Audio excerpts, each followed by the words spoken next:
Good evening everyone. मैं संग्राम पवार, मेरा चैनल का नाम है संग्राम पवार सर। तुम चैनल को सब्सक्राइब करो, लाइक करो और शेयर करो। अब तक आपने केमिकल रिएक्शन जो पॉइंट चल रहा है वो केमिकल रिएक्शन का आगे का पॉइंट अपने को आज लेना है। उसका नाम है factors affecting rate of chemical reaction. अब रासायनिक अभिक्रिया पर परिणाम करने कौन कौन से घटक है फैक्टर्स अफेक्टिंग केमिकल रिएक्शन। उसमें सबसे पहला पॉइंट है नेचुरल रिएक्टेंट, नैसर्गिक अभिक्रियाकार के बोलते हैं। फॉर एग्जांपल में रिएक्टेंट बोले तो क्या, रिएक्टेंट बोले तो केमिकल रिएक्शन का left hand side. For example में Na प्लस 2HCl।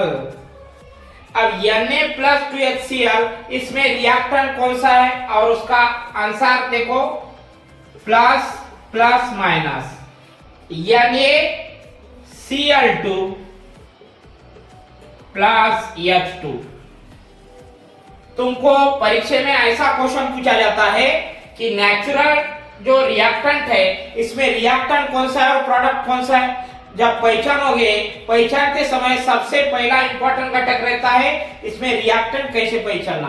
रिएक्टेंट पहचानने के पहले जिसमें कुछ घटक कम ज्यादा रहते हैं और प्रोडक्ट में उसका मैनेजिंग किया जाता है, और जब प्रोडक्ट तैयार होता है तो अच्छी तरह से उसे सजाया जाता है, अच्छी तरह से उसे बनाया जाता है, और सब जितने एलिमेंट है, जितने घटक है, जितने कंपोनेंट है उसको अच्छी तरह से सजाया जाता है, और अच्छी तरह से उसमें कौन से कितने हैं एलिमेंट कितने हैं और अदर घटक कितने हैं वो एक जगह लाया जा सकता है। उसी तरह सोडियम कितना है, इधर 1 है। उसके बाद हाइड्रोजन कितने हैं, 2 है। क्लोरीन कितने हैं, 2 है। उसी तरह इसे आप क्या बोल सकते हैं, ये है रिएक्टेंट और ये है प्रोडक्ट। कल बैलेंसिंग रिएक्शन पढ़ते समय आपको मैं बताया था both sides are equal, this is known as balancing reaction. उसी तरह नेचुरल रिएक्टेंट देखते समय सबसे इंपॉर्टेंट पॉइंट जो रहता है वो है रिएक्टेंट। सबसे इंपॉर्टेंट पॉइंट क्या रहता है, रिएक्टेंट कौन से कितने हैं उसकी सबकी पहचान बताने के लिए क्या रखा जाता है, रिएक्टेंट। और उसे जो निर्माण होता है कॉन्सेंट्रेशन ऑफ रिएक्टेंट, उसमें कौन कौन से घटक, उसमें कौन कौन से कंपोनेंट क्या होते हैं, डाइल्यूट होते हैं, उसमें कौन कौन से घटक कॉन्सेंट्रेशन होते हैं। फॉर एग्जांपल अदर रिएक्शन देखेंगे NaOH plus NaOH plus HCl, NaOH plus HCl ये न्यूट्रलाइजेशन प्रोसेस है, उदासीनीकरण। ये बेस है और ये एसिड है। Base react to acid, acid react to base to form a salt and water. इधर प्लस इधर माइनस इधर प्लस, और यहां बनता है NaCl। क्या बनता है, सबसे पहले साल्ट बनता है।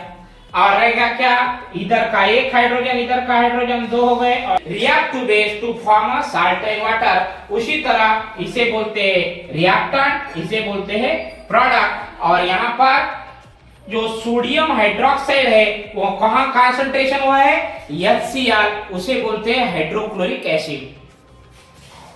2 कांसेप्ट क्लियर हो गए तुम्हारे। उसके बाद सरफेस एरिया, सरफेस एरिया देखते से उसका पृष्ठभाग कौन कितने एलिमेंट है वो देखने के लिए सरफेस एरिया को बताया जाता है। सरफेस एरिया बोले तो फॉर एग्जांपल में अब आपने को क्या करना है, शुगर का फार्मूला, शुगर का फार्मूला है C12 किससे होनी है, हीट से। जब शुगर की रिएक्शन हीट से होती है तब कार्बन ब्लैक तैयार होता है। क्या तैयार होता है, कार्बन ब्लैक। जब कार्बन ब्लैक प्रिपेयर होता है यहाँ पर कॉमन को H2।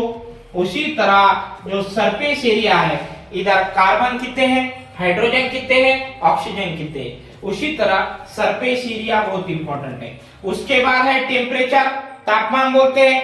टेम्परेचर के 3 यूनिट है, एक है डिग्री सेल्सियस, दूसरा है फ़ारेनहाइट और तीसरा जो है केल्विन है। उसी तरह जब इसका टेम्परेचर रिएक्शन करते समय सबसे इंपॉर्टेंट रहता है टेम्परेचर। टेम्परेचर कितना है, कितने डिग्री सेल्सियस, वो इधर लिखा जाता है कितना degree, 5 degree Celsius, 100 degree Celsius, 500 degree Celsius, उसे बोलते हैं टेम्परेचर। और टेम्परेचर जो है वो थर्मामीटर में मापा जाता है। किसे मापा जाता है? थर्मामीटर, उसे तापमापी बोलते हैं। उसी तरह सबसे इंपॉर्टेंट है कैटलिस्ट। कैटलिस्ट बोले तो उत्प्रेरक, रिएक्शन कितनी स्लो करना है। In this reaction very slow और फास्ट, इसे बोलते हैं कैटलिस्ट। जब रिएक्शन कितनी स्लो करना है और कितनी फास्ट करना है, जो काम करता है वो करता है कैटलिस्ट, उसे बोलते हैं कैटलिस्ट। उसी तरह factor affecting of chemical reaction